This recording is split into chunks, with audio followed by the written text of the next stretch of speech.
Nistuff. Hey, what's up? So the time has finally come. It's tap-out time. I've done a bunch of videos on Bumblebee clones. Bumblebee, right? Sometimes small, sometimes bay, and sometimes RID. But what if he was white, right? Bam! Bug bite. Bam! Cliff jumper. Bam! Glyph. Bam! Egatron. But there's a few more B-type mini-bots out there that I haven't talked about yet, and Tapout's one of them. But first of all, let's get it out of the way for old time's sake. Bumblebee, right? He's sometimes small, sometimes bay, and sometimes RID. But what if he was Baja flavored, right? Bam! Tapout. He's pretty cool. He's sometimes a romantic counterpart to Glyph, sometimes an enslaved and tortured Decepticon prisoner, and sometimes he's a self-deprecating goofball with an overwhelming need to protect and defend those in danger. It's classic stuff, right? So classic, in fact, that Hasbro keeps skipping him when it comes time for Bumblebee repaints. But I get it. You hear that enough from me every time I do a Bumblebee video. I'm always like, oh, they need to make more Glyph and Tapout figures. What's that about? Oh. But yeah,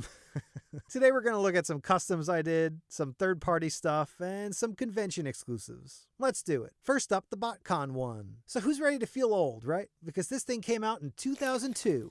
Oh my God, that's 20 years ago.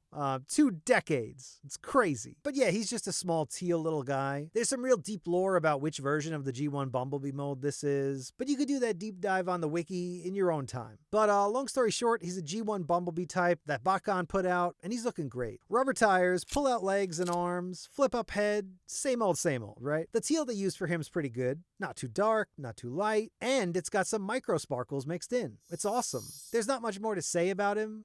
He's a perfectly realized post-G1 Bumblebee type. What's not to love, right? Here he is with some other figures, and here he is with Glyph. Come on, Hasbro. Do it.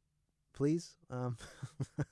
Next up, the third-party one. So these are far from the best, but I'm still glad they exist, right? They're basically just the G1 Bumblebee mold, but instead of a penny racer, they're like masterpiece scale, and they got ball joints. Here's car mode. It's not too bad. Rubber tires is a nice touch. Here he is with the last one. Colors are off a bit, but it's pretty good for the most part, right? And here he is with some other figures. It's not the best, but it's far from the worst, right? Next up, the mini one. This one's another one of those Mexican bootleg minifigs I talk about here and there. Here's what he used to look like. These figures were never meant to have paint applied to them. I'm kind of assuming before they were bootlegged that they were some Keshi figures. But, you know, sometimes you just want to hit some cheapo toys with some cheapo paint. Anyway, here he is with the others, and here he is with some other figures. I've seen worse, right? Next up, the Beast Wars ones. So Scouts in traditional Transformers media are like usually small carbots, but Scouts in Beastformer media are usually rats. So I made him a rat. I don't know what to tell you. It seemed so right at the time.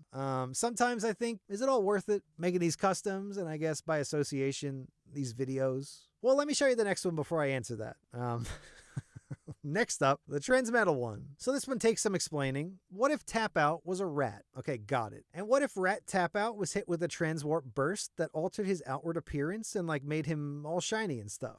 So that's what this is. The figure itself is one of those awesome Japanese Beast Wars blind box figures. You know, the ones I opened way back in the Nistuff Nightly days. Next up, we got Rat Trap. This one had the 4 on the little bag. He's looking real ratty, you know. The vinyl on these isn't as good as the god tier Japanese vinyl. But it's still nice, you know. Still all right. Man, good times, right? Like... I mean, time is like a never-ending folded flat circle of suffering and sadness. But I mean, it feels great to have a recorded history of stuff to look back on and reference in these dumb videos, right?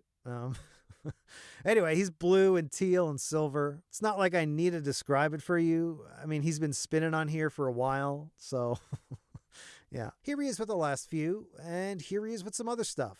It's not bad, right? Next up, the pin one. He's one of many Tiny Friends pins we have available on the Etsy page. At the time of recording. They're currently available in specific packs of 4, I think. The link's in the description below. Oh, and Hey Pin's there too. Here's all the Tapouts together. It's pretty good, right? And that's it. That's all of them I got. Tapouts. What a bunch of Baja blasting boys, right? Seriously though, let's get some Tapout and Glyph figures from that Netflix Bumblebee mold. I don't even care if it's a few years old at this point. It's a real good one. Toss them in a Hasbro Pulse style cardboard box 2-pack, and they'd sell like hotcakes, man. Holy shit. But anyway, that's gonna do it for now. Thanks for watching. Subscribe, leave a comment, Instagram, Twitter. You know what to do. All right. Bye.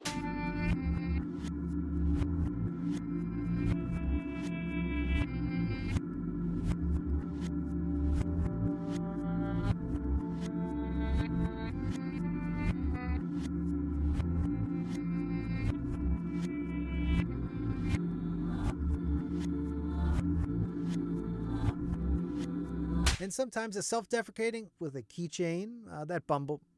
And what if and what if Rat Tapout? And what if Rat Tap? Oh my God. They're currently available. Let's get some Tapout and Glyph figures from that Netflix and Bumblebee mold. Netflix and Bumblebee. Toss them in a Hasbro Pulse style cardboard to burger. And holy shell. Nice. We did it. So excited. Here we go. Pause.